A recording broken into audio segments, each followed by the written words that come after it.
Tomorrow marks 22 years since the September 11th terror attacks against the United States, and there are many ways for Mainers to honor the victims.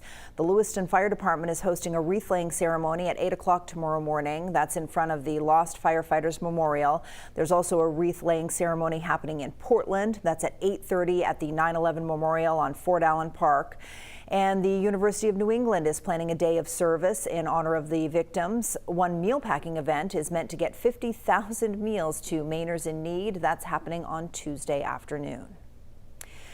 Every year we learn more and more about the lives lost or changed forever that day, and this year is no different. Andrew Siff from NBC New York introduces us to a woman who lost her father to the attacks 15 years after they happened. And now she's documenting advocates of an act meant to expand health care for first responders. As a fifth grader in Marine Park, Brooklyn, Bridget Gormley's school day on September 11th, 2001 was surreal. Kids kept getting pulled out of school, pulled out of school, pulled out of school all day. The population was very blue collar, cops, firemen, sanitation. So all these kids' parents were likely here. Bridget's dad, Billy, out of Ladder Company 174, had responded with so many of his FDNY brothers and sisters to the 9/11 attacks. My mother picked me up and she said, I asked her, what's happening, what's going on? She told me, and she's like, Daddy's okay. So it was, this happened, he's okay. A relieved little girl, but as she went home from school, a realization something was not okay. There were papers flying all over the sky, and we were grabbing them out of the sky and putting them in bags. 4 years later, a warning sign. 2005, I think, is when we started seeing people get really sick. And a decade after that, the aftershock. In 2016, December, he was diagnosed with bladder cancer, and then he passed away the following June. Bridget and her three brothers and their mom devastated, and she realized, if I didn't know, as the daughter of a first responder who her parent got sick and died, nobody knows. Bridget Gormley began traveling with John Feel and advocates of the Zadroga Act to expand health care for first responders.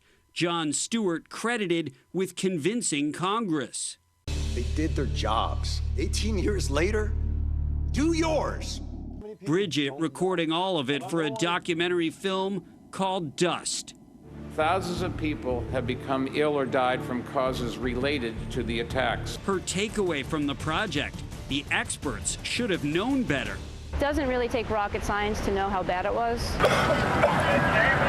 I mean, when you hear the composition of what was in that dust, benzene, lead, chromium, jet fuel, pulverized concrete, it was all these things alone are carcinogens, and then you mix them together and you cook them for 3 months. It can't be good. Educating others now her life's mission. As the 22nd anniversary approaches, the new calculus, the impact of that day may reverberate for generations. A resident that lived over here in Battery Park City who was a newborn and was exposed, they have to have their life covered to make sure that they don't ever have to bear the burden of financial medical expenses. And 2 decades after that unforgettable day of school, Bridget thinks about it this way from the Memorial Glade, the grassy corner of the Trade Center site dedicated to those, like her dad, lost after 9/11.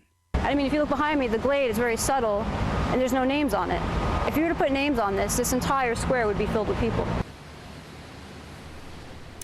Andrew Siff with that report.